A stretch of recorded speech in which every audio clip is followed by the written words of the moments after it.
Good evening, everyone. It is 5:39, and I am calling to order the January administrative meeting of the Monroe County Planning Commission. If you would, please call the roll. Here. John and Randolph. Here. Dee Owens. Here. Bernie Garitas. Present. Jerry Pittsford. Here. Barbara Clements. Here. Julie Thomas. She says she's waiting for the meeting to begin. The host hasn't started the meeting from where she's sitting. Okay, we will get her the link. Jeff McKim, Here by Zoom. Jeff Morris. Here. Okay, we have 7 members with 1 coming. We apologize. Our first item under administrative business is the CBO Module 2 debrief and next steps. Just a point of clarification, the link on the packet is the one Ms. Thomas is using. Yes. I just tried it, so. It's not working. Right. I'm gonna email the link to her. Cool. And we updated the events calendar page now specifically for this meeting with the correct link. Okay, awesome. Just trying to help. Wait, I'm sorry. So does the public have access to the correct link then? That's what I'm. Was it on the packet wrong It's on- and the events calendar wrong? Okay, On the front page of the packet, it somehow is the wrong link. It's the regular session link, and on the events calendar, it's somehow the wrong link. But on this page, if you click this link, it takes you to the right one. okay, so the answer is likely no, so we can, we just updated the events calendar. The petitioners have been sent the correct information because they were sent the email. So the email is correct. But the general public, Jeff, would have now need to relook at the events calendar and the packet. Okay, So but it is correct now. it is correct on the events calendar and in the email that was sent out to you all and the petitioners. Okay, thank you. Yep. And I can fix the packet real fast. All right. So, having done that, do we have module 2 debrief and next steps? Who's got that? That would be me. Okay. So I just wanted to just give a short debrief of the meeting that occurred December 13th. So we had about 33 attendees via Zoom and about 12 in-person attendees. Following the meeting, we did get some feedback, generally positive from people that attended in person, somewhat negative for people that attended virtually. That's just the difficulty of having some hybrid meetings and only having the staff that you have, is that we're trying to either tend to the people online or tend to the people in person. So it's almost like you have to have 2 separate meetings. So there was a question, I think, from some folks that maybe a future meeting could cater to more online attendees, just because we still have a concern out there for COVID and other illnesses. So just wanted to debrief with you all if you had any comments or things that you wanted us to address regarding the module 2, getting your comments, and then also public engagement, maybe on the online side of things.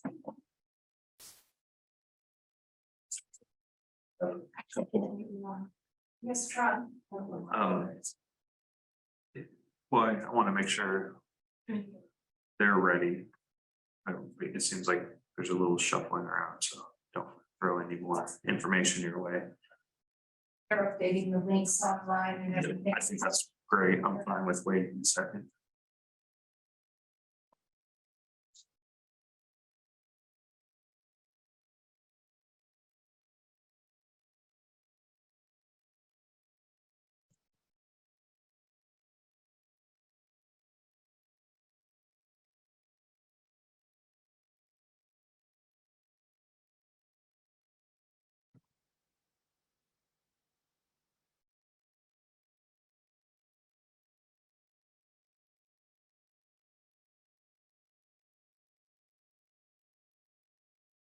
So to the public, I just want to say that we have a few technical things we're updating. Because the link on the packet was mistaken and it's being corrected. And we're just giving time for people to join. Julie Thomas, it should be noticed, has joined the meeting and she's present. And just wanted to make sure that staff has enough time to get out the proper notices to the public that we had a little technical glitch. So I'll let, somebody else can re-upload the packet if you want on my computer, but, go ahead, Tron, what was your comment? Okay, I'll just kind of, I was addressing kind of some feedback from the interactive CDO meeting that we just had. And I thought it went well. Thank you for putting it on and trying to entertain both the digital side of attendees and the people in person. I'm sure that had to be a little more difficult than planned. What I felt like is there could have been a little more, I guess, engagement or like somebody moderating, like at tables with the public, bringing in planning commission members to understand kind of what their questions are and comments and kind of be more engaged with them. I do like that interactive component where we are, you know, talking along with them. But I think if we had like kind of a sit down scenario where we had different members at different tables and someone kind of coordinating the discussion, and could, I think, be a better experience for me. I was just basically kind of listening, eavesdropping, you know, had a couple people ask me some questions, but they've already had asked planners questions. And so their comments were even really related to what we were discussing, like, oh, do you know my son? I was like, Yeah. yes, I do. I didn't know. he was-" So, well, that's a good point, Tron. One of the things that we were pointing people to do was a feedback survey, either online or in person or paper in our office. Once we get those, which we've had upwards of 80 plus, and they're specific to an address, and they say, I'm strongly dissatisfied with my zoning here. I'd prefer it to be this. Our thought is that we could take that to maybe a subcommittee like the ordinance review committee, maybe review those internally. And if some of those are really like match the comprehensive plan, or that they, you know, maybe were an error, we could fix those. But for the more complicated cases, have a pathway for those to come to an administrative meeting or a plan commission meeting, regular meeting, and then we would have a way of coordinating maybe on that basis with the public, to get your feedback and direct it to them about why yes or no about that rezone. I think that's great with the feedback we do provide. I guess mine is more just us sitting down and understanding and listening to the conversation, you know, hearing kind of more abstract points of views, or people with kind of more of a holistic approach, or someone that is very concerned about their particular property or their business. So if we do another public engagement and we have a lot of people in the room, it would be nice to be able to kind of have different plan commission members, you know, join in on those discussions. So we kind of can get some of that feedback versus, you know, like me trying to eavesdrop on a conversation they're having with someone else. So great, thank you. Okay. I'm just going to paraphrase, you know, some of the comments I heard from members of the community who tried to attend online. And first of all, in person, we're a lot of people with vested interest in development, you know, and as a planning commission, we have to make sure that we're balanced and that we hear all sides of visions for our community. And the in-person component kind of overly weighed the development community's interests. And then the public who largely were attending via Zoom, they were surprised they weren't able to participate. It was a new format for them. They're not experienced it at this type of CDO or this type of Zoom meeting. And so I don't even think they had a real opportunity to participate. And I don't know how in the modes that we're challenged to provide of communication, how we can create that kind of asynchronous discussion format. Yeah. Because if one person just sends in a comment, Right. it's not in the context of the other comments that are interacting with each other, so. I don't know if they're, I don't know how our tech services are, if they can create a chat, if they can, do anything, I don't know, but. It seems to me for people who are in the public and who might have some health concerns that.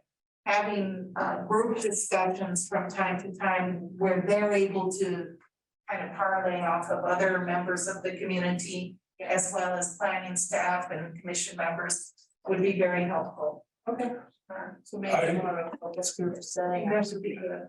I would suggest that in order to accomplish that on an online basis, that you could use breakout rooms. Yeah. Where one plan staff member could collect the information live in the room and say, this is what, I've been picking up on. They could be using AirPods or be remote from the room enough that they could converse and then carry the message forward. The other thing is maybe people submitting their names in advance and being pre-screened to be included for speaking. Okay. So that the moderator in the meeting could recognize them as somebody who has the ability to speak, because I think in the other format, they were only allowed to come in via chat. Right. We also don't want to give the impression that this is a hearing. Yes. And that you're giving actual testimony, so I think there's a balance, so maybe we could work on another module too. Right. Maybe after we get the overlays drafted and then we have a little bit more substance, or do you think we should do that with just the uses and the draft zoning map, that we would want to have another meeting? On this? I think I think the uses in the draft zoning map are what people are most concerned about, but I'm willing to be corrected. I think they're both significant, an overlay and a zoning, because you have different restraints when you're in an overlay than you would just with the zoning. But I think multiple meetings could be helpful, and we could kind of, look at just, the uses and zoning, and then Right. look at the overlays when they're ready. I think they're pretty significant, and I have kind of a legal question.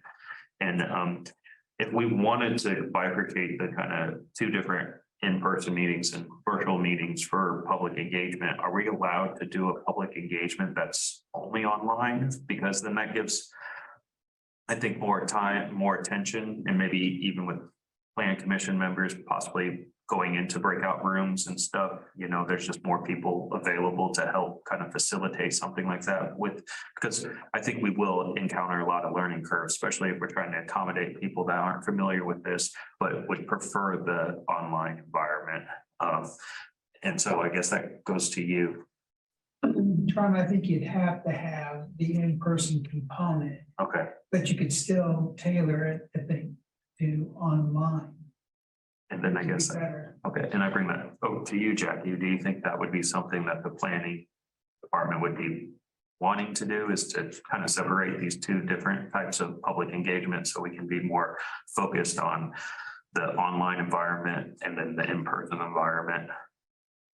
Not saying we can't have people join the in-person online and still do it, but Yeah. I just kind of, that's my thoughts, and I would defer to you kind of the way you would like to lead that, so. Okay, we can think about that logistically. I can't see a way that, that you could, like, in that environment where the public got up and interacted with the staff out in the hallway, that wasn't set up for an internet environment and all of that. The only way that it could have been, facilitated fairly, I think, is for a report to come back to the online community, and then somebody having been curating the online community, going back to the public community. It's gonna be tough. Yeah, it's gonna be tough. Yeah. Yep, that's just great. Yeah. Go ahead, Jeff. Just in follow-up to what Dave just said about having to have an in-person component. I mean, that's true if you want to make it an official meeting of the plan commission, but can't planning staff conduct online only meetings or online focused group meetings if they want, and be able to, or if they're instructed to do so, and convey the results or allow any member of the public, including members of the Plan Commission, to attend? Yes, the staff could do that, but a majority of the planning commission couldn't be involved. Okay. Or the commissioners as well. Right. So we can think about it logistically and come back to you. I think we have done it before where we've done a series of breakout rooms or focus groups and just spread out people by interest. You know, we have environmental interest, community development interests, things like that. And then people sign up, and then we can invite 1 or 2 planning commission members to the groups that they're interested in. And then that helps. It just sort of creates several meetings, and then you're not involved in all of the conversations. So we'll think about that a little bit more, but it does sound like it would be good to have another meeting. I am inclined to have a little bit more information on the overlays, only because a lot of the online community were commenting about the overlay, the environmental constraint overlay specifically. So I would like to maybe have that information in front of them so that they can comment more easily on that information. But that's still under module 2. So we would include the use table still in the draft zoning map. So, okay. Design standards. I think that's module.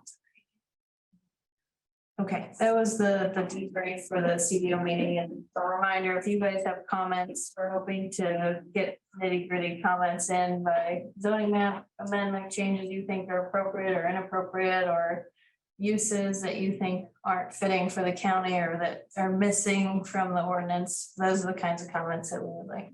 I think one thing as we're talking about overlays, and I know this is kind of somewhat separate, but it relates, is like just for people to understand kind of where they are, home buyers for residential or for, you know, commercial or development use, is other overlays like the critical drainage way. I know that's more of a drainage board type thing, and there's some other stormwater ordinances. And we don't need to specify that like this is where we're focused or specify all the details, but I think we need to at least showcase that there's other overlays so people can kind of inquire about that. Does that make sense? And was that your plan, I guess? Yeah, the overlays include more than just environmental constraints. It would be, we're proposing a Lake Lemon overlay. Right. There would be the critical drainage area overlay. And then, you know, we still have the airport noise sensitive. We're getting rid of the business industrial overlay, which is, yeah. Okay, I was just kind of curious if we were going to include those, because I think those are just important because there's other type of standards that people have to comply to when they find themselves in those overlays. So, thanks. Sorry to circle back. No, it's okay. Anyone else? All right, then we shall go on to planning commission rules of procedure. Actually, Drew, can I take this? Can I just take your screen out on that's a Zoom?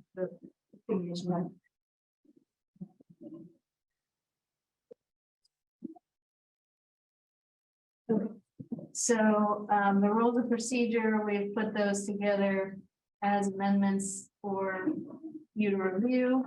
This is based on our conversation we had the last meeting. I can go through these, and if there's not any concerns, you could vote on the changes tonight, or you could request that staff make additional changes. So the first changes are under the meetings, Article C, the planning commission may continue items from regular meeting to a future administrative meeting for a vote if the majority of planning commission vote is in favor of the continuance. D, in the event that the regular meeting of the planning commission is canceled for lack of a quorum, items will automatically be continued to an administrative meeting and conducted as a public hearing. Does anyone have any questions or comments on that section? No? Okay. Let's go down to disqualification. This is under item 3. So there is an actual section below regarding what qualifies as disqualification. And I think it answers some of the questions that you all had at the last meeting. I'm gonna go to that real fast.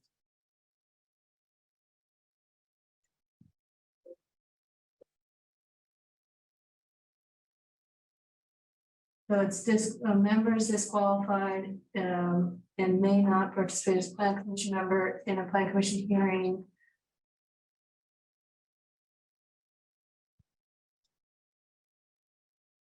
You're financially or directly or indirectly financially interested in the outcome, directly or personally represent another person. So I think that covers some of the discussions that we had about the disqualification. So if you're disqualified, the disqualified member shall leave the dais and either sit in the audience or leave the hearing room until the disposition, final or temporary of the matter.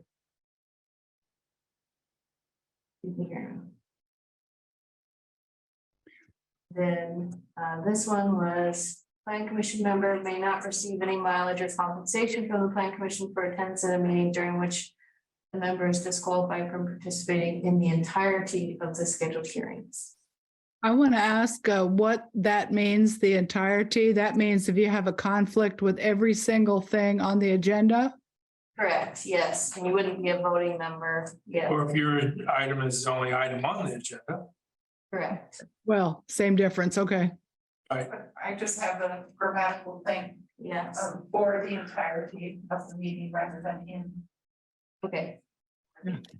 Okay. I also had one, Jackie, that was back a bit. The print is small, so I'm having a hard time seeing it. Page 5, 1C, Yep, talking about if the majority of the plan commission vote, shouldn't it say the majority of the plan commission present vote? okay, yep. Well, which is will it? always be 5, so it will be it will always be 5 members since there's 9 plan commission members. Okay, so it isn't present. It's correct as written then. Yes, if the majority of the plan commission vote in favor of the continuance, yes, I guess if it says present, I guess in that case, like, let's say there are 5 members present. If there are You could have 4 3. in favor, it still wouldn't be the majority of the plan commission because 5 would be the majority. But if one online voted in favor, then, and they were not present, it still could be continued. I see. Are you thinking present as in Physically present? physically? Yeah, well, what I'm thinking is if you had 5 people, which is quorum, Yep, the majority of the quorum is who would vote, so that would be 3, correct? so you'd actually have to have 5-0 to make a vote in that instance. Okay. Yeah. The 5 would have to be in. Right. Well, That means- there's no reason to delineate in person from Yeah, virtual attendance in this matter. It's Right. totally irrelevant. okay. Okay, does that make sense to you? Well, it does, but it's kind of not, it might not be clear to someone else who wasn't in on this discussion, because actually it's the majority, it's the quorum of the plan commission has to vote. I see. It's a quorum of the plan commission. Yeah, but I think the quorum can make it. Clever. Yeah. Okay. I could put it's a majority in parentheses 5 members. Or standing board, right? Yeah. Dave, isn't that the correct term? The standing commission means all members. I don't know. I think the statute requires the vote be a majority of the entire membership. Right, you can put entire membership. Okay. Yeah, so I think okay. I mean, I think it is correct as written. It Okay. sounds like, or at least it's in keeping with the statute. I just want it to be as unambiguous as possible. Yeah, we appreciate that. Okay. I think I would be inclined to maybe keep it as is unless people want me to add on to this. Okay. All right, I'll continue on. So there were not any comments under disqualification except for the entirety of the scheduled hearing. And then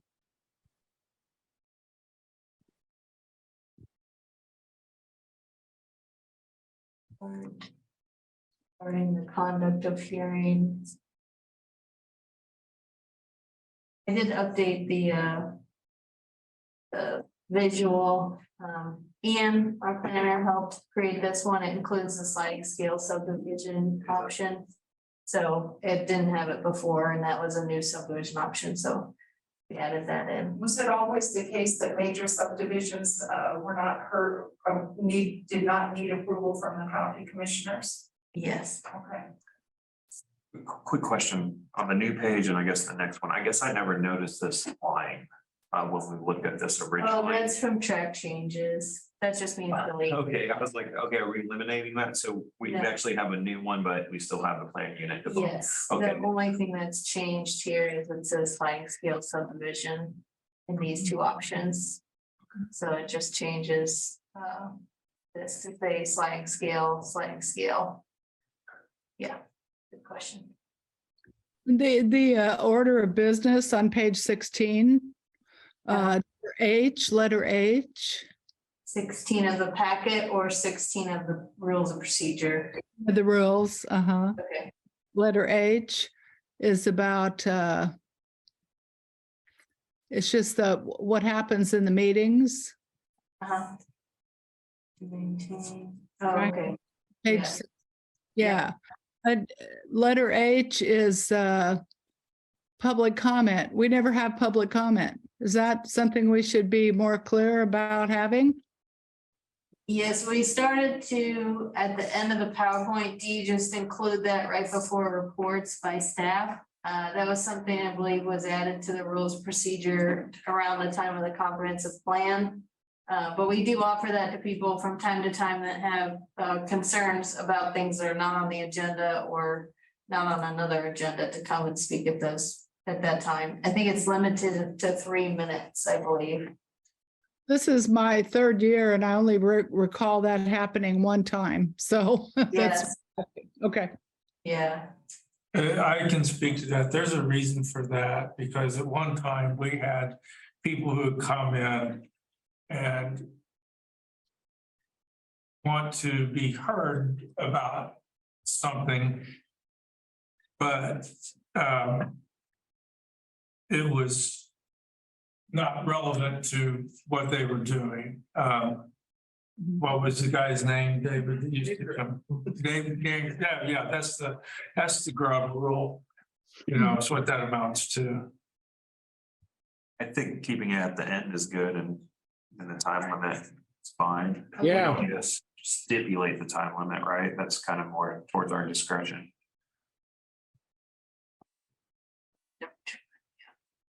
okay. We come back. So the changes under conduct of hearings, this is going to read to say, a plan commission member shall introduce the petition as listed on the approved agenda. And then under D, after being recognized by the plan commissioner, the petitioner or an authorized representative shall approach the podium. Can I ask about that one, please, on D? Yep, Why is it not the presiding officer? I think we had a discussion last time that anyone could technically recognize it, but if we want to move it back to presiding officer, we could do that. I think it's one thing to introduce evidence and or emotion. It's another thing entirely to conduct the meeting. I also feel like eliminating reference to the presiding officer makes it feel like as long as anybody on the commission says, you know, Ron, go ahead, then the presiding officer becomes unnecessary and the meeting becomes chaotic. Okay. I think it's clear. Put it back. I also want to, on item D here, we haven't been having people state their address. I think there's some privacy concerns there. Okay. And I think that as long as they sign the registration sheet and fill it out, that's fine, but they don't have to state their address. Okay. Can strike that. And And- I have and, a question though, was there ever a reason for them to cite their address? Dave, is it to determine that they were in fact They're a county a resident. citizen residing in the county? That That's would be, why. That's what we should ask. If Okay, they're resident in Monroe County. Yeah, And agreed. we also need to allow for people to appear via Zoom, which approaching the podium does not do. okay, And so it's not a citizen of Monroe County, it's resident. right, So just, resident of. but, and you know, ascertain or verify that they are a resident of Monroe County. I think you could just change it to the petitioner and authorized representative shall approach the podium, state their name and affirm that they are a resident of Monroe County. Yes, Okay, I think that's yeah, right. I guess on the resident, if they're a property owner, they might not live here. Right. But still have interests. that's right. So what would you recommend? Property owner? Or resident, property owner or resident? Is that what you're saying?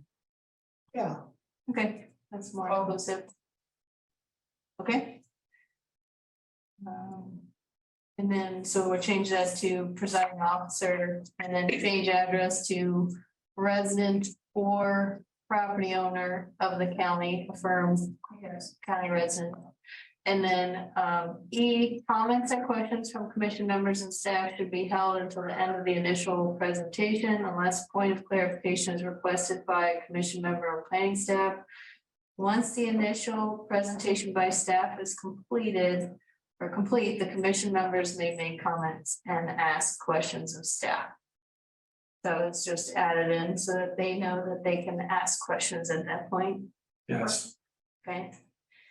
And then moving down, Before you get to that one, I have a question on the formatting because we go from number 1A through J, yes, and then we have stricken lowercase number 2 right, or lowercase Roman numeral 2, and then we have a number 1 again. How should we deal with that? I can't decide if those things are a continuation of 1 underneath there or Roman numeral 1, so all the rest of them should be lowercase Roman numerals, or if we need a whole new heading, which in that case would make it number 2. Technically, a Roman numeral 1 should be incorporated into J. Since there is not an additional, since they're. That's true. That's true. 2 and 3, so if J needs to be rephrased. It should be included in that statement. Yeah. okay. Because if you have a 1, you have to have a 2. And then they will be Roman numerals. Yes. Okay. Okay, so we can do that. But then we also have to determine what the rest of that Arabic numeraling system should change to, because it's inconsistent with what appears at the beginning. So I guess we'd have to continue the numbering sequence with 2, 3, 4, 5, and on down the line, the rest of those. The Roman numerals, make these Roman numerals. Yes. Okay. Okay. So we struck a plan commission members may seek to amend the motion on the floor because we got rid of in the beginning, the introduction is taken over instead of saying I move to approve case number. We're just saying we're introducing the case and then you can make a motion after all is heard. So plan commission member may make a motion to approve or deny. The maker of the original motion may accept and incorporate any amendments by plan commission members to avoid a vote on the amendment with concurrence of the second.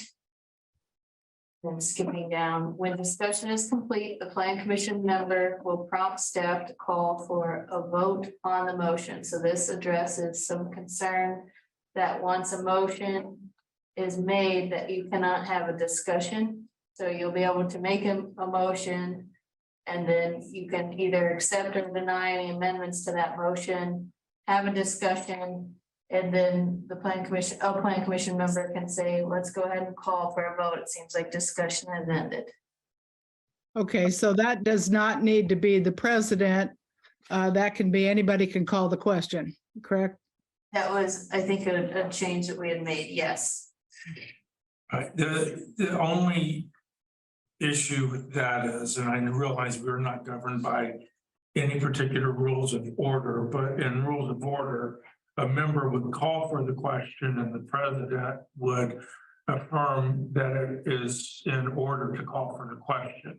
If it's somebody else, I call for the question in the middle of somebody else talking, then the president would be responsible for saying that that motion for the question is out of order, or the call for the question is out of order. So you want this to go back to saying the plan commission president will prompt staff for a vote? Okay, Mhm. we'll switch back. And then steps shall be repeated until an offered motion receives a majority vote. Now, my question is, should 1 through 6 become K, L, M, N, O, P, down? Because you see, we have J there. Public hearing is closed.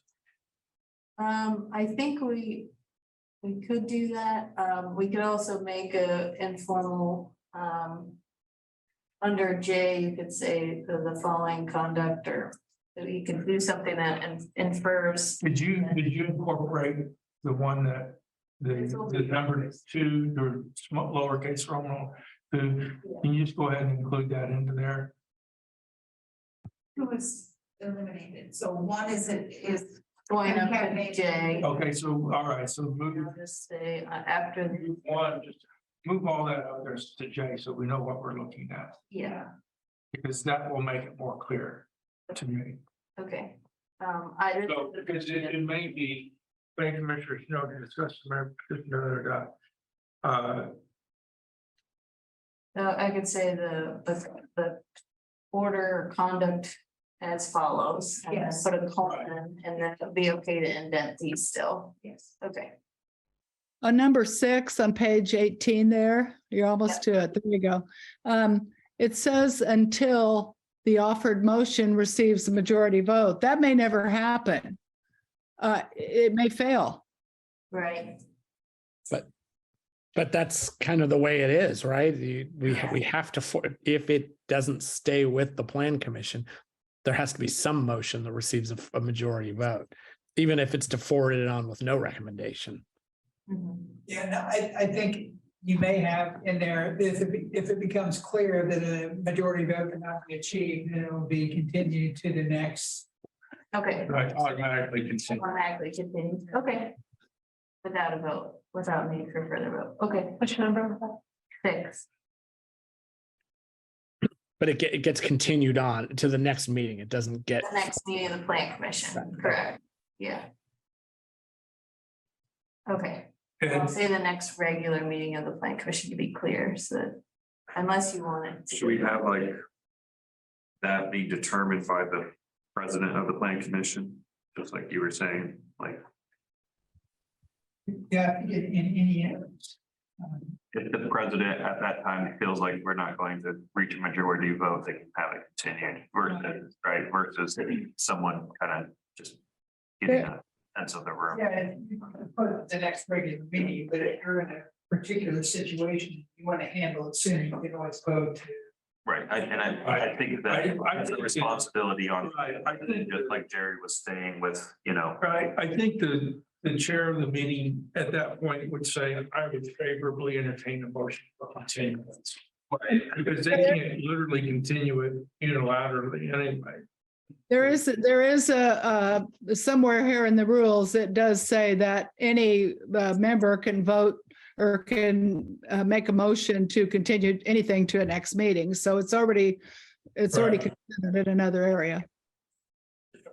These are just anticipated, the anticipated order of events following discussion. So we need a heading that somehow put that in there. So it may become K with lowercase 1 through 6. Or whatever. I think we've done it through these clarifications, but what we have to remember with having a presiding officer or president or somebody that's handling the meeting in a direction that keeps it efficient and moving forward, That's the reason why you have that person. Yeah.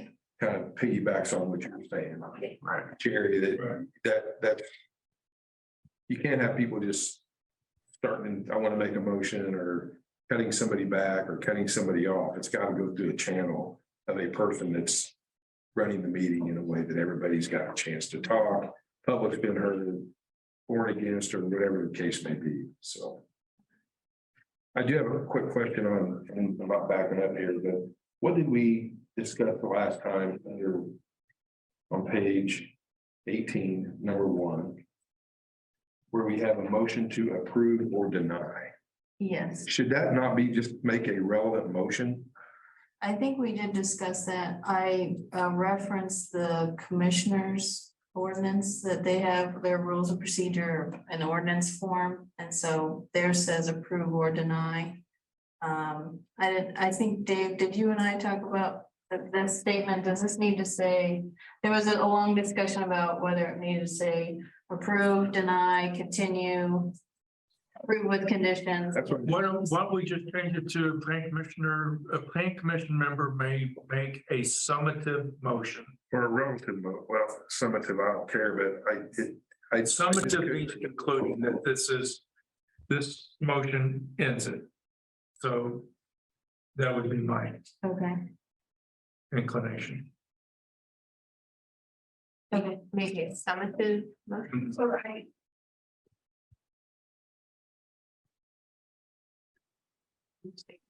I think the way it is pretty clear.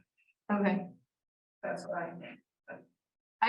Dave, if we say may make a motion to approve or deny, does that disallow a plan commission member from recommending approve with conditions or to continue a case?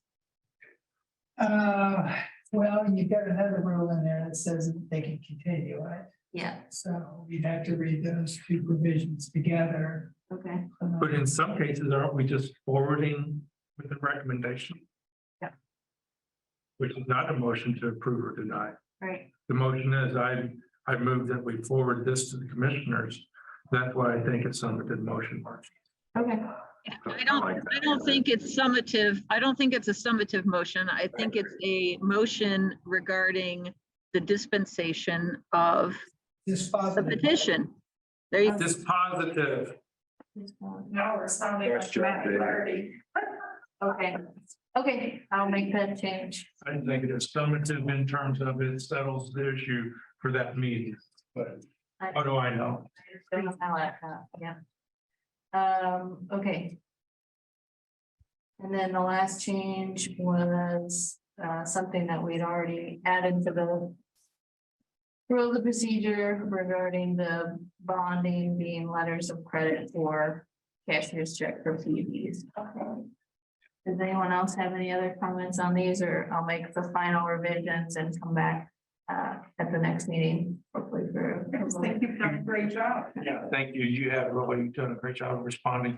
I would just ask that we go ahead and add this to the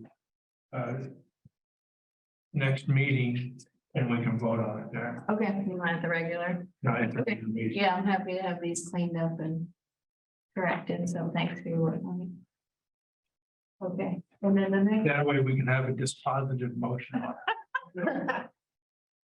it. The next item, I think, is board member. Not that Julie said she needs to be promoted to panelist. Oh, okay.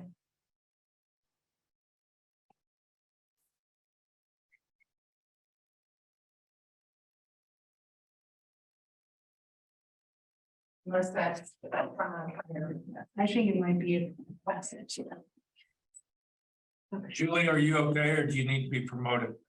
nope, I got promoted. I just, my battery's running low, so. We'll miss you when you're gone. Okay, so do we want to go ahead and do the board member appointments at today's meeting? Yes. Okay.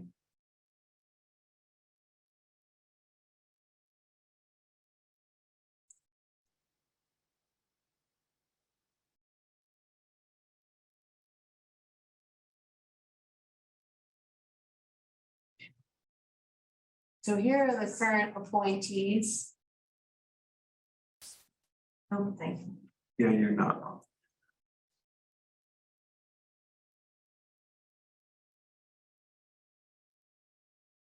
Here are the current appointees for 2022, and then we have blank slate for 2023. So do we want to start on the left side and move to the right in particular order? Well, I have a comment. This wasn't part of our agenda or in our packet, so It is in the agenda. it's in the agenda. You go to the front Number page. three. Yes. Number three. Mhm. Yeah, I did add It it wasn't in the, it's not in It's the not- printed. It's not in the one. today, so it's something that we added today, so. And just to be clear, the county council hasn't yet met and appointed our member for 2023 either. I don't Okay, think we should be tackling this one today with so many other items and not being aware of it. We never get it So, done in yeah. January anyway. Okay. So I would move that we table this to the February administrative meeting. I'll second.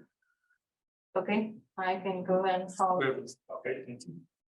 John Emery Randolph, Yes. Jeff Morris, I'm gonna say no, because I think we could go ahead and do it tonight. okay, Bert Giritas. Yes. Jerry Pitzer, Yes. Margaret Clements. No. Okay, and then we have Julie Thomas, No, Dee Owens, No, Jeff McKim. Yes. Okay, so I believe the motion fails then 4-4. Yes, correct. So, we can, I got a question, I guess, for you, Dave. I wasn't aware of this amendment until just now. It's in the rules. so it's just an. That could just be it's an added. administrative item, so I think if we want to do it tonight, can, if we don't want to do it tonight, you don't have to, then it can go to the February admin meeting. We have always postponed this at least till after the council and commissioners have both made their appointments. Yeah, I'm That's feeling true. pretty shocked. last year, I believe last year we did do it in February. Mhm. Yeah, because the count, I mean, we literally do not know who is going to be the county council representative. Maybe the commissioners have already appointed their representative, but I Well, I'm don't kind see of, how they could have. They haven't had a meeting this year, have they? I'll say that we'll do it in January. Yeah, I'm We fine can with doing it also- in January, yeah. okay. And then we could do it at the next regular meeting. There's also no rules around, you could partially fill this out if people want to fill out some columns and leave other columns blank. That's also an option, but typically if we don't have appointments this meeting, what we say is that all of the appointments from 2022 still stand until we have the new appointments, so. when is our intention to elect our officers? For the president and vice president, you mean, Oh, that would be whenever. Part of this, right? Yes, yeah. Mhm, mhm. I don't know, It's- I'm pretty new to this, but I don't remember ever being able to do it in January. This is totally, to me, this is totally administrative business, and where the real crunch comes is during the regular meeting when we have petitioners and 15 minutes and 3 minutes and then another 5 minutes, and that's what makes that meeting long. This is administrative business. This is not really. Right, other- but it. That's why I depends. recommended a continuance to the Yeah. February administrative meeting, when we have all the information we need and we can make decisions at that time. And I don't disagree with what Dee just said, and you know, I certainly don't mind taking the time now. I just, we don't have, at least we have at least 3 members of the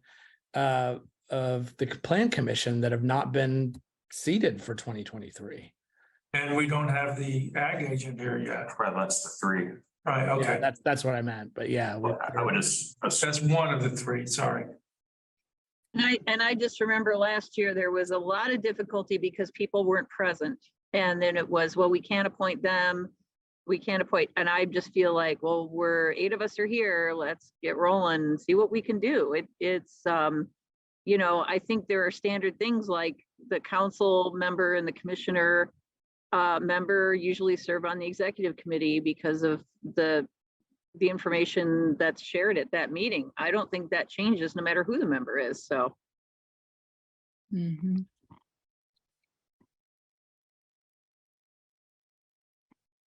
Okay, I mean, if there are some that we can appoint, then that's fine. Just realize we don't yet have a extension or commissioner or council member that we know of. But you're right, if we want to do it as simply as a position, that's fine. Do we want to elect the president and vice president as well? Sure. Yep. Yep, I think so. Why not? Well, then let's begin with that. With Do we 3 have members, nominations? State from Not the seated? opening that I'm not sure if I feel comfortable and I might just recuse myself from all voting on the onset of this. I'm the presiding officer for this meeting, and we don't have a clear vote and way forward, so Or just, we did not make a vote to approve the agenda. Because we never vote to approve the agenda at administrative meetings.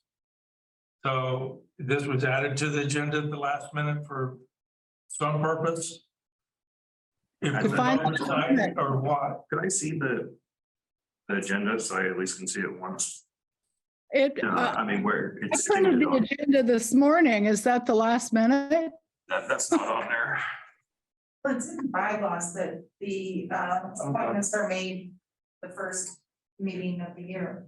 That's what the bylaws say. Right, I remember seeing it as I was reading through this document here. Oh, no, I mean, historically, traditionally, but if this is how we want to proceed, that's fine. well then It's a little out of ordinary. I just believe that with that being the will of the, well, not the majority, but given that that is the established procedure and our rules of procedure, then we begin at the top and we work our way down. We have opened the floor to nomination for president. I'd like to make a nomination. I'd Go like ahead. to nominate our current president, Ms. Clement, as in her role. I think she's done a great job leading the meetings. And when I was an attending member of the public, I think she did a great job with conflict management. So I'd like to see her continue in that role. Thank you very much. Second. Okay. I'll go ahead and call the roll. I'd like to say something. First of all, I'd like to thank you for trusting me in this role. As you know, I arrive on time to every meeting, if not early, and I'm present. And I always read the packet. And I do care about the public, and I care about the planning and the coordination across our county and our county committees and the efficacious upholding of our zoning. So thank you for the nomination. Do we have any other nominations?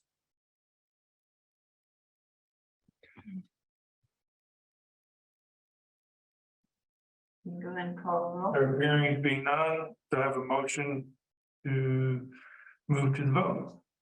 And I would call the just- question. I would just move to affirm because there are no other competitions.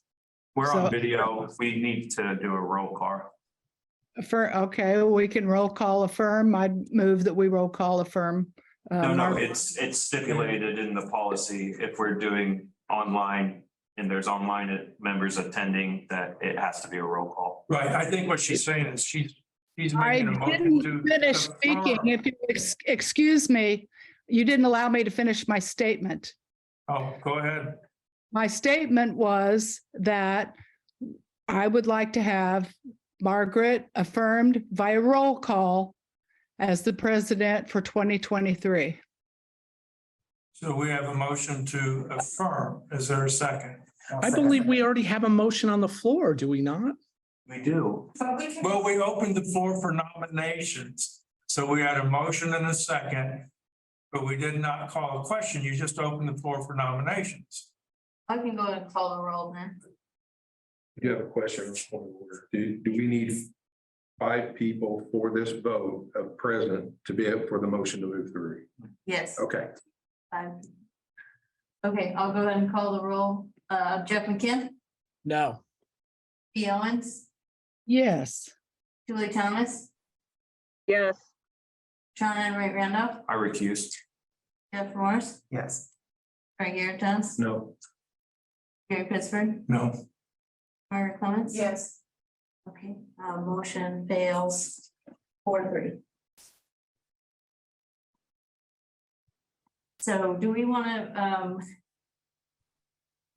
proceed with doing the elections tonight, or do we, if we have a recusal, it's going to make it difficult to proceed? May I just say, I did not have a problem with Ms. Clemens continuing. I have a problem with voting on this today when we still have potentially 3, maybe same, maybe different members of the Plan Commission. So that's my issue. Could I ask, will you delineate what those 3 positions will be? The county council person? County commissioners and the extension agent. Okay, and you think an extension agent that had never been to a meeting would walk in and be the president? Or a different county councilor? I mean, I don't see that. I want somebody that's experienced, understands what's going on, has been through the class, has done this. So I don't see why the vote would be different later on. Okay. We have been waiting several months for the next extension person to be named. So I don't know how long that's going to take.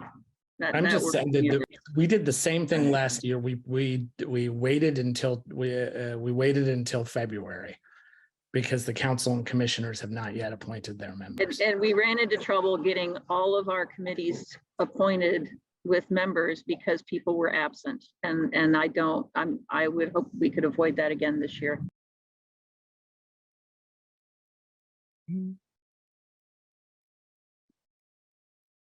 Yeah, just a raise of hands. Is there anyone that cannot make the February administrative meeting? February 7th. Unable to make that.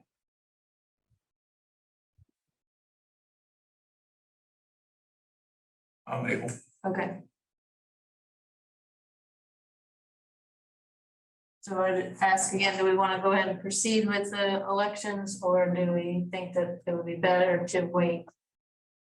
If Mr. Enright Randolph is recusing himself and it's impossible to go forward, and so we should move forward to accomplish items on the agenda that can be accomplished tonight. Okay.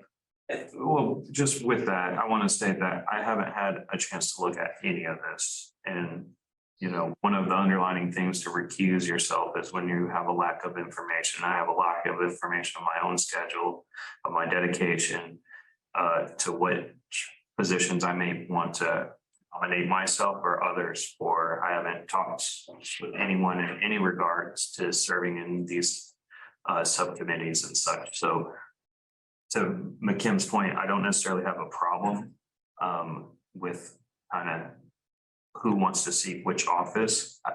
Just the whole thing, this way this has been rolled out, and then we attempted to kind of treat it like we have in the past, and that was nixed. I just feel pressured to be making decisions, and I won't be doing that. So I'm sorry for my recusal, but that's just my position. Do you feel that way about the rest of the agenda items, or just this particular agenda item? This particular, well, just the scheduling, all that, that's a lot. This is a big decision. I spent a lot of time looking at this, you know, and sometimes there's even conversations that extend to maybe other plan commissions' interests or willingness to serve on some of these committees, you know. Have we received any interest from the Community for Citizens to join the Plan Review Committee? I see one name and 3 citizens that have to be there. And did we get information about those people? Just the one, Scott Harris is willing to serve again. Right. Amy Swain was elected to Recorders, so she's unable to serve again this year. So there's 2 vacancies, but we haven't reached out to anyone. So we have no names for that. But I'm on the plan review committee, and I've intended to serve. And we've waited in the past to get nominees for that because of timing issues, and in this case, somebody who's no longer able to serve. Just for the record, so for planning staff's expedience, I'm willing to serve on the executive committee again, the BZA again, the plan review committee again, the MPO again. And I'm willing to serve as president again. So just so you know, then those spots, if you wish, they can be filled in. Okay. Okay, thank you. Well, unless we do a vote on the 2023 officers, we'll just go ahead and keep the 2022 selected or appointed people into 2023 until we have a new placement. Yes, but for filling. Oh, For sure. those of you who have particular interest in particular boards that you would like to serve on, I would ask that, I think the best way going forward into the February meeting is to send an email message to the current president, Ms. Clemens, and then to Jackie expressing your desire for the positions on boards that you wish to serve. I can go ahead and send this PowerPoint out as well. Because there may be people here who are not on a particular board that would like to move from the one they're on to another board. If I'm on ordinance review committee, I may want to be the BZA appointee or something like that. Okay. So we will have this discussion in February then. It's Who is the current designee for BZA? Margaret. But I'm appointed, is it every year or every 3 years or? It's every year for the plan commission. So we will, No, I'm the commissioner's designee. B. is oh, the sorry, plan D is the commission's. next commission. Right. Yes, you're correct. Well, I think this is These are important. not in the packet. Will you send them to us? Sorry, D. I'm Go ahead, sorry, D. didn't see you were talking. Sorry, go ahead. I was just going to say that I am grateful for anybody who wants to serve. Usually we're out scrounging people up to see who wants to come in and serve and do anything. And, you have somebody who's saying, this is what I'll serve on. I'm willing to continue on the BZA as well. I think that that's important. And I think that, the sort of kind of procedural move strikes me as ill-advised. Well, that notwithstanding, I think that plan commission members, when seeing the openings on boards, should think about the people they know who would be worthy or willing to serve in those boards and reach out to them. That was a past pattern when I started on here just that short time ago of like 19 years. Yeah, well, I hear that. And this list has been available and we've all had it for an entire year. So if we haven't done that yet because our bylaws say we do this in January, then that's on us.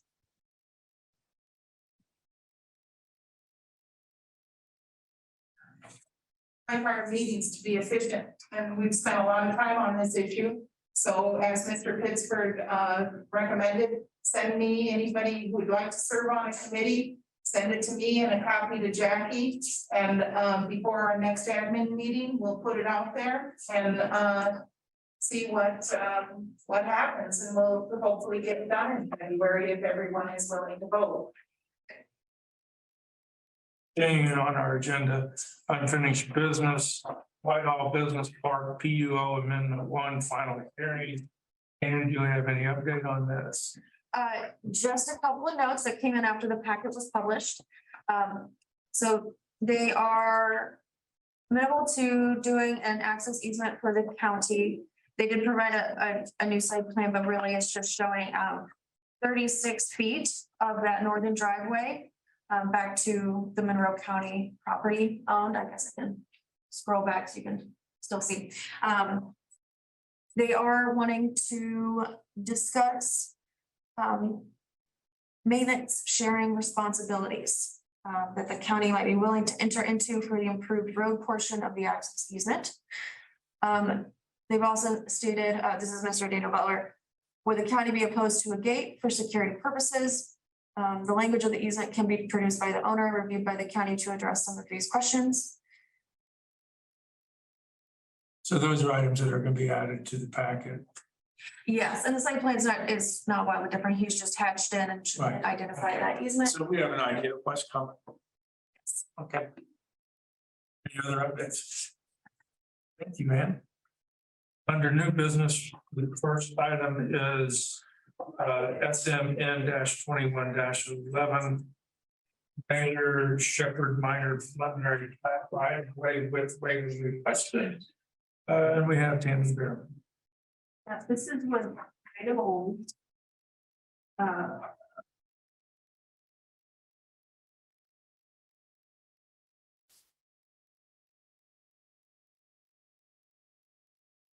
So this one was filed back in 2021. And you've been working with the petitioner and the owner of the property on some compliance issues and have made some headway. Oh my goodness. Yeah. On page 55. Staff is gonna be recommending approval with some conditions here, and I was gonna go over a few of those. I think if I just skip right to the plat, and it was Tron and Jeff Morris at the plat committee meeting, and so there were a lot of things discussed, and actually we made some progress on several items. And I'll discuss that in a moment. Just gonna get right to the plat here. Will help explain a few things because there were some changes made. So it's a 2-lot minor subdivision, and things that we have been working through were a garage that was over the lot line here. Also, this shed had been added to the property without any permits, and then had been relocated with some permits. It's at the plan commission stage, and it needed a right-of-way width waiver, because Sample Road is currently under construction with the highway department. When they took in this right-of-way all through here to improve Sample Road, there were a few spots that did not meet the thoroughfare plan. And I think that was just basically, again, timing of the thoroughfare plan and when they were making these, acquiring the right-of-way for these properties, maybe that's why there was that mix-up again. Happened once before. So, we were working with driveway access. There's a driveway that's off property to access this mobile homes. We also had a driveway that was down here to access lot 2, and then we have some septic issues. So one of the things that Mr. Shepherd, who is the owner of this property and also this property, he is intending to combine these for planning and zoning purposes once this plat has been recorded. And so I have proposed a condition of the written commitment for that, and that will solve the garage. It will make that a compliant structure. It will then bring this driveway into compliance to serve that property as a whole. Another thing that was added was a 50-foot access easement down here to allow lower access because these 2 driveways were already kind of planned and set in stone during the redesign of East Sample Road. It's actually going to work out that rather than if this person ever wants to access their lower part of their property, they will have that access easement through here. And then the septic system, I spoke with the health department and they are intending to do an inspection on January the 6th of the existing system, which does not have any septic permit on record for. In 2014, when the mobile home burnt down, they were, as a part of that process, supposed to replace the septic system. They did not at that time. We do have them have a proposed new location with the soil testing backed up behind it. So we will be including in the packet, after all the other existing septic information that's in there currently, we will add that inspection report, hopefully, and then let the plan commission kind of make a decision on whether a new septic system would be required as a part of this. So I'm going to back up now to the conditions that have been added. We don't have full sign off on the drainage. The MS4 coordinator, I think, is not fully signed off on this plat. So that's why I've kept that first one in here. The written commitment, let me skip that over just a tad. Maybe make it smaller. The written commitment is basically they need to have the written commitment recorded that states they're going to combine the lots for planning and zoning purposes prior to the recording of the final plat. And so how that would then work is as soon as the final plat is recorded, then it can combine lot one and that lot to the west. That's the only way it could kind of logistically make that work. If they combine it now, it would be a whole new, I think, petition and they need to complete their building permit application for the shed that had been relocated. They have not, it got a variance, it's in compliance, other than they need to come in and pay for it. And the possible any inspections to the building department need to be completed. And then I left number 4 in red as septic system. Yes, Bernie. I'm not tracking it. So what's the process for the lot combination or the parcels combination? So they'll have to record the final plat prior to. Taking the 2 deeds and do a deed combination using chapter 804-2B4 language. But that'll be before the final plat? It would be right, it has to be right after the final plat. Or we would almost be starting over from scratch. So it would be lot number, the south lot is lot number 1? Yes. So it would be combining lot 1. Of the Nail Shepherd minor subdivision, and then tract 2 of the Sexton sample type E administrative subdivision. What Shepherd owns to the west. Yes. Yeah, I didn't expect that outcome. I was anticipating.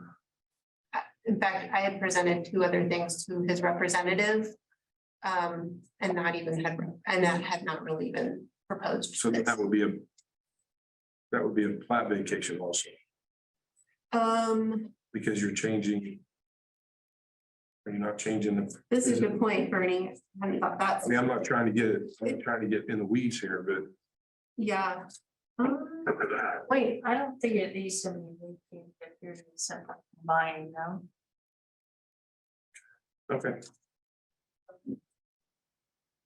Dave, did you want to input on 2018 plat? Would there need to be a plat vacation if they're combining lots through 804 dash?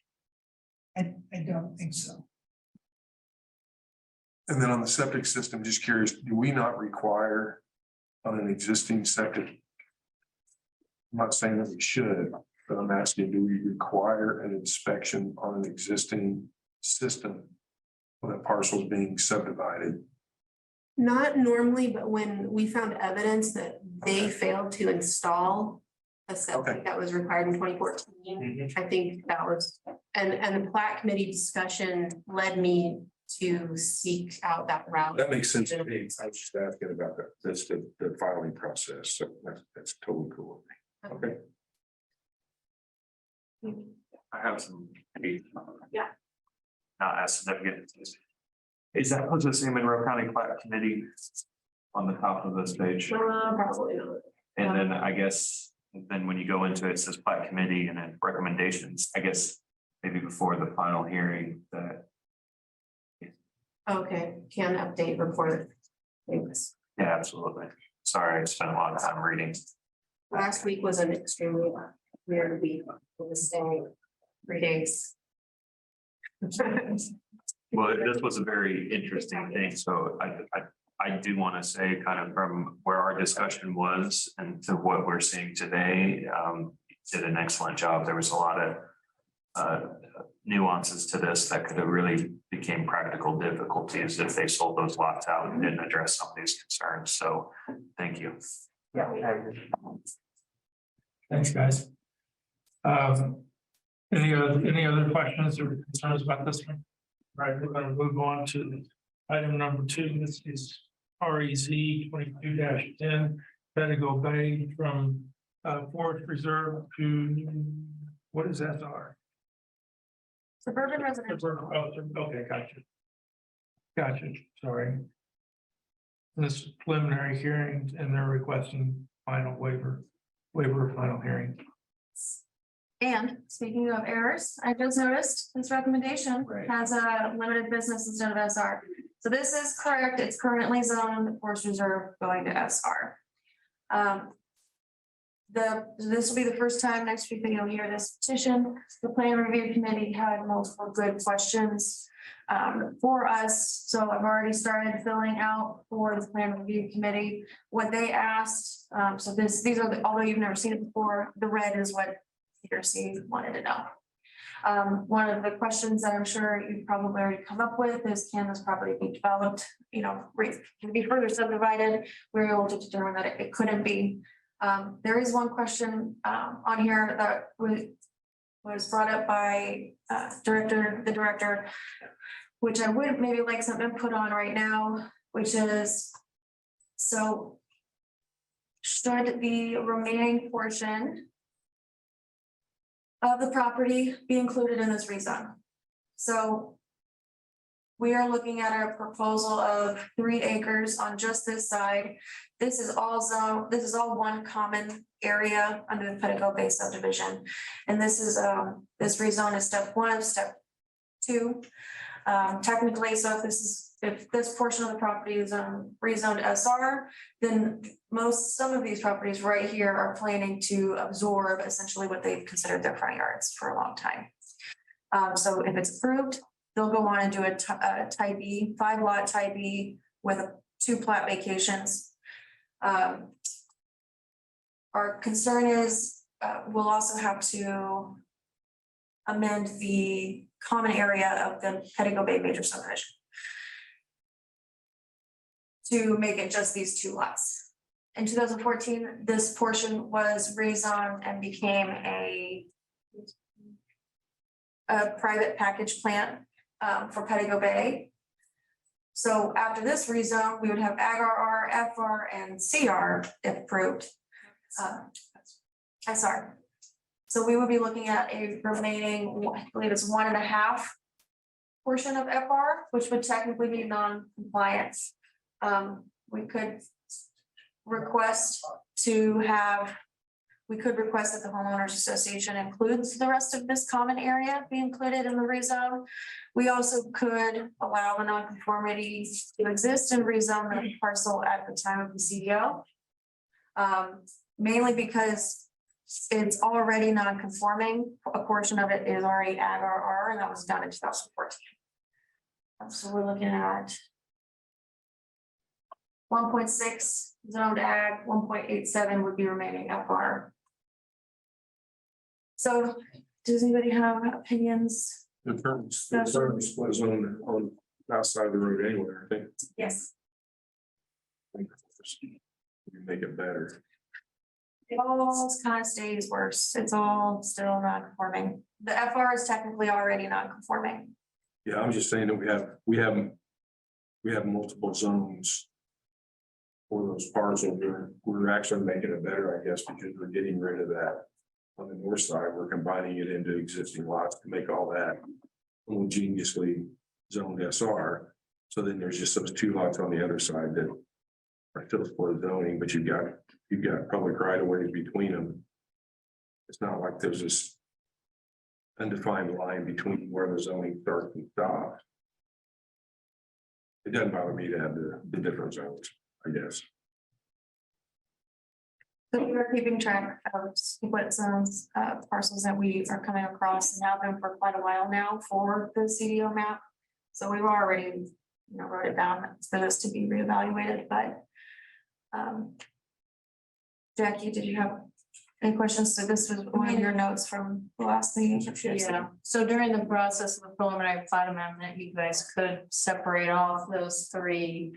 I mean, essentially, you're going to be separating the northern portion from the southern portion or western portion, right? Because you're gonna be, that orange on the screen will essentially take over that northern part of the purple if rezoned, and those will become part of those lots. So in the remaining common area on the north side of the street and then the south side, the AgRR are technically still 1 lot. During the preliminary plat amendment, if you wanted those to be clear as like common area 1, common area 2, you could do that, but the concern that we have is that neither of those will meet the minimum lot size. So if you Can we do some on the CDO with the updates on the zoning maps there? Yeah, we could do that. I mean, I think to double check what it's draft zoned as. To make things a little bit more complicated, This property owner up here was initially involved in the lot line, the second step of taking in this common area. They're not involved anymore. The homeowners association is still including this area to be rezoned so that if this homeowner does want to go ahead and take that in, they could in the future. But if approved, the lot line transfer will then have a zigzag right here, and we'll have a tiny piece of common area left on the north side.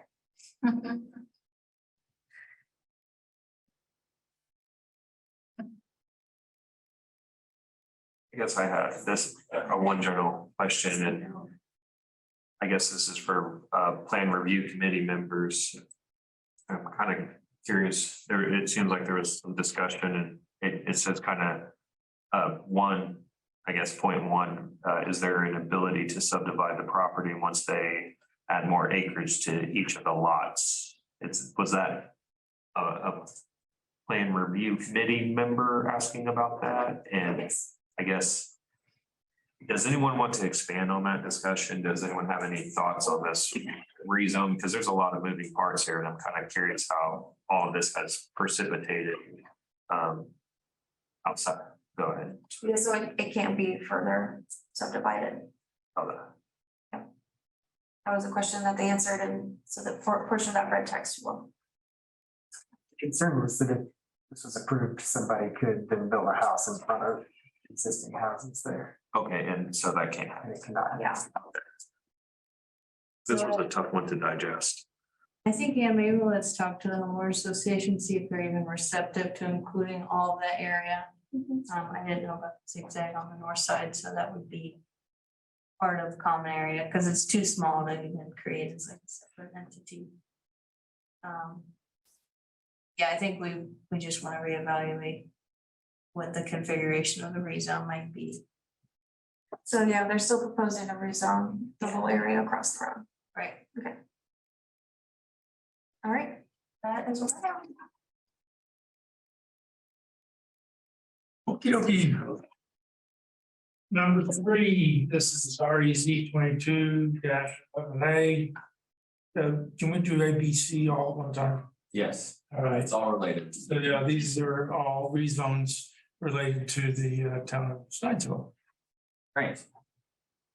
So I trust that you've all read the packet, but basically a quick summary is that there are 3 separate rezone portions all under this one petition, if you will. Staff has broken it up in a way that is a little bit more conducive and can be voted on separately. But basically there are 10 parcels in total that are along Main Street in the town of Steinsville that are looking to rezone from general business to high density residential. And then there's another portion of property within Steinsville that is wanting to be rezoned from Ag-RR to IP or institutional public, and that is related to the existing fire station that is present at that property site. So the plan review committee had a good discussion regarding these this petition, and essentially there was discussion regarding requesting that the petition be broken up into another category. So basically 4 of the 10 properties along Main Street are actually already, there are some that are vacant and there are some that are already existing as residential. So I'm going to scroll down to some of these maps here to kind of give you a better idea of what we're looking at really quickly. So here are the properties that are, let's see, this is part A, which are the existing ones that have existing structures on the property. And then we have part B, which is vacant properties. Again, all of these are currently zoned general business. There were confirmed residences within the properties as part of part A. Each of them has an existing residence on them. One of them actually has a existing daycare that are seeking final permit approval through the planning department. They live in the structure and also operate a home daycare. So their petition is kind of stuck in this limbo area while this rezone petition comes through the committees. There was also a discussion about why this area was zoned general business in the first place. So their planning staff spent some time going back through the comprehensive plan and some of the other rural community plans. And in the packet, I kind of touch on different aspects of the discussion regarding that. And essentially it was determined that in order to provide some opportunity for commercial growth to try and revitalize the community, it was devised that these properties along Main Street would be classified as general business. Interestingly enough, there was some discussion about in those planning meetings about existing residences. And at the time, those committees discussed that the residences would be allowed to remain as pre-existing non-conforming. But it didn't seem like that discussion really touched on the impacts of that in the future, meaning if you rezoned a residential lot to a general business zone, you essentially are restricting its use further as a residential lot. So you wouldn't be able to expand any residential use. And for example, if it was a vacant lot, you would not be able to build a residence there. Okay, so more on this. Some PRC members were talking about facilitating a dark sky compliant community for Steinsville. So that was an interesting point of discussion. Planning staff had suggested setting up a town meeting with Steinsville officials to discuss this idea. That meeting has not been set up yet. And the staff was also directed to inquire about the presence of streetlights throughout Steinsville, who maintains them. So there was some discussion with the highway department, and it's believed that Steinsville does have streetlights, although we are not 100% sure yet who particularly maintains those. We do not believe it is. I don't believe it's the. I think it would be the teams. Okay, so moving on to Part C. This is the section that is where the existing fire station is. This one's got a little bit of more nuance to it. There's an extra step involved after the rezone petition for this one. Essentially, this property all here that's already zoned IP is the former Steinsville School. And these extra parcels here are a portion of that school. The parking lot comes back in through here, and the fire station actually sits right up here. Part of the reason for this rezone is to kind of clean up the zoning here. Fire station is permitted in the Ag RR zoning district, but being that it was technically a split zone parcel, we wanted to clean up the zoning. This all came through conversations with members of Steinsville, their town council, or the representatives. This red polygon here that you see, this is the next step if the rezone is approved. Essentially, the town of Steinsville would like to subdivide these parcels and create a unique lot for this fire station itself, so that it can operate on its own property and not be in this messiness that is all these other parcels. There was a discussion in the PRC about adding into the rezone request this parcel here that's just to the northwest of the fire station. And if you're looking at aerial imagery, which I can scroll to in a second, this parcel here is actually a parking lot area that's utilized by the fire station. However, given that public notice has already gone out for this rezone petition, if we wanted to formally include this property in the rezone petition, new notices would need to go out, and we would need to receive additional permissions and communication from the owners of that parcel, which I believe is the Township Fire Department for Steinsville. So it would potentially push this petition back further because we would need to meet those notice requirements essentially. Fire station, or government facility, I believe is a permitted use already. So there's no, zoning issue with that. It would just simply, be kind of cleaning it up more and just having a more continuity with the zoning and the use of the fire station on this property. Can we catch that when we update the zoning map?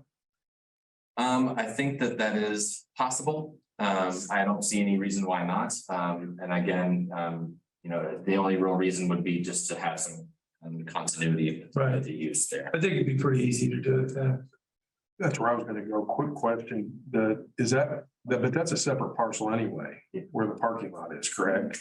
Correct. Yeah, so it could be done. Okay. The separate parcel from, it's a separate parcel even from the proposed you know, the proposed subdivision that the fire station will be undergoing later on. It's also permitted use to have a governmental facility in HR. Yes. So it's not an issue.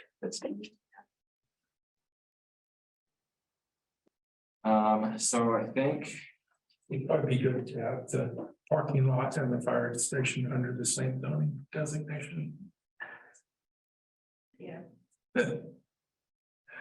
Must be when it goes there. I think that's the high level things and the new aspects from the PRC.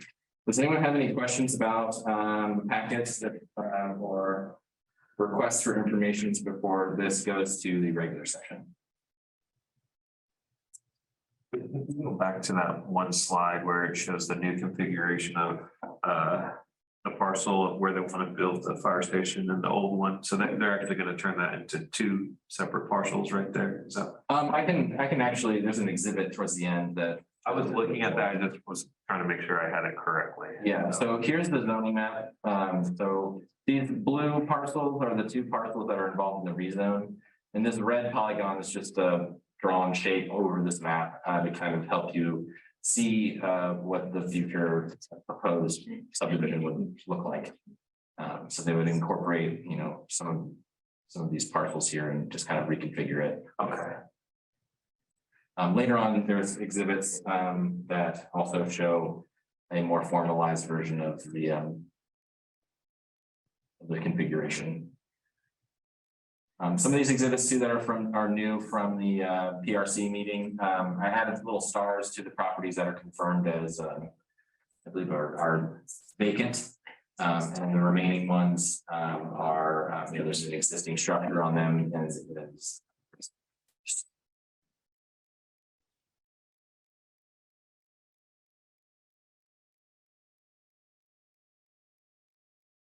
does anyone have any questions or comments?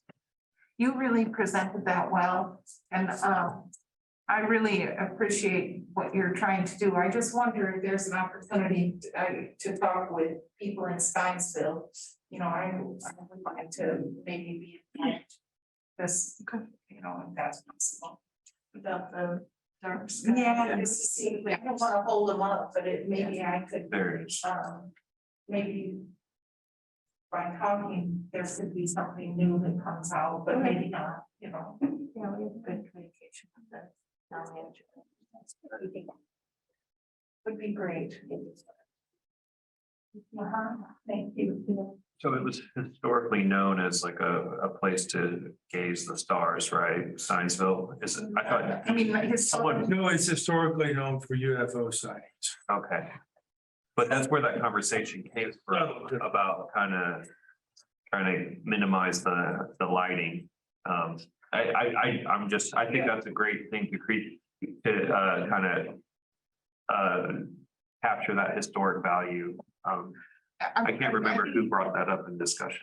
Yeah, I don't know if it's right to call it an historic thing. It's something that is a feature that is noted on the map.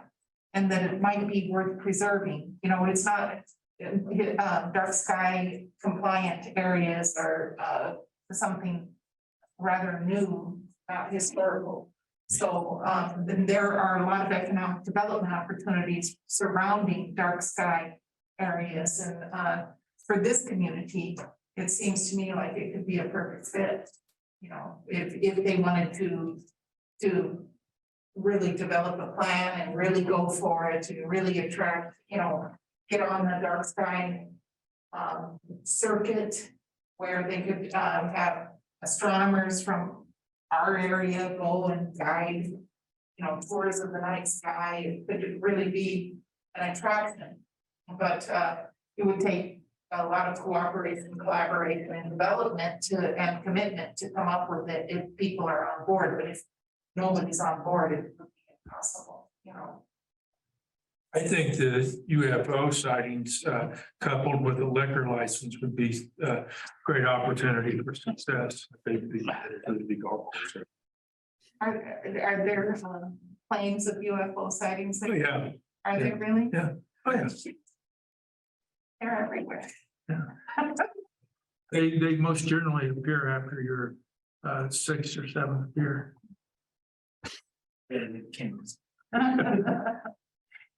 No, really, I had a friend who used to, a classmate, I wouldn't say he's necessarily truly a friend, he's passed away, God rest his soul, but he made frequent reports of UFOs. In Steinsville. In Steinsville. Yeah. I don't know where the clearinghouse is for that, but you can probably. But I mean, that would be an added feature of our economic development. Absolutely. Is UFO sighting a permitted use? All right. With all humor taken care of, hopefully, we can continue on to Drew's last presentation. Rolston rezone from RE1 to Agbar. Thank you. Okay, so this one's located at 4851 North Kinzer Pike. Again, PRC heard this one recently and offered some good comments as well. Essentially, this petition is requesting to rezone from RE1 of 19.34 acres to Ag RR for the purpose to establish a winery on the property. The comprehensive plan designates it as farm and forest, and it is unplatted. Some of the discussion from the PRC was a potential concern for traffic coming off of North Kinzer Pike and West Bell Road. There were some concerns regarding traffic coming off of West Bell Road. If the entrance was on West Bell Road, then there'd be uptick in headlights and that sort of thing in a residential area, as well as Kinzer Pike. Just some concerns about that getting to that location. There was some discussion about other roadways to get there because it is located right off of I-69. So here's the location map. It's a little bit, give you a better idea of what we're looking at. Let's see. PRC members were also curious about how much product the proposed use would need to have imported or delivered and what the additional delivery traffic would look like for this residential area. And the PRC also discussed the concern that the use of the property would become sort of an agricultural event center, live music that may be disruptive to the residential area. After the PRC meeting, the petitioner took the concerns and questions from the PRC. Although public comment was not taken, he submitted a response, if you will, that I included as an exhibit. So it's in your packets. It is exhibit number 5. Which provides more details regarding winemaking and trucks, noise and nuisance, and the Indiana winemaking neighbors of the area. The petitioner is eager to talk at the next committee meeting, the formal hearing, and answer more questions for you and give more background information. The petitioner has stated that, they are looking to just do a winery, and, some of the uses of a winery may be accessory, like some live music on a smaller scale, things like that. Initially, with full disclosure, the petitioner did come to us with a much larger idea for the property regarding an event center as well as a restaurant, those sorts of things. But after some communication with the planning staff and discussion about how that would look like a PUD, given all those multiple uses on the property, the petitioner is very confident and established in just doing the winery as is defined in Chapter 802. So, does anyone have any questions or requests for additional information when we hear this at the Plan Commission meeting? I just actually have a comment. I thought that the petitioner seemed very well versed in what had to happen and exactly how much the production was going to be and when and so forth. And as far as the music concerned, that would never go past 6 o'clock at night. And so I didn't really see anything in it that was, a deal breaker. Now, would they still need to get BZA approval to open an agricultural event center? Yes, so their primary use that they're looking for is to do a winery, and I believe an agricultural event center is a completely separate use that has its own conditions. So if that is approved in the agri-art district, if they can meet all the conditions, I don't think they would need to go to the BZA. But if it's a conditional use in the agri-art district, then yes, it would have to go through the appropriate path. I had thought it wasn't. I thought it was. I thought all the agricultural event center classes were all conditional use, but maybe. I think you might be right, yes. Yes, I'm getting confirmation it is conditional, so it would go to the BZA. Thanks. All right, do we have any other questions related to this? All right, that satisfies our agenda.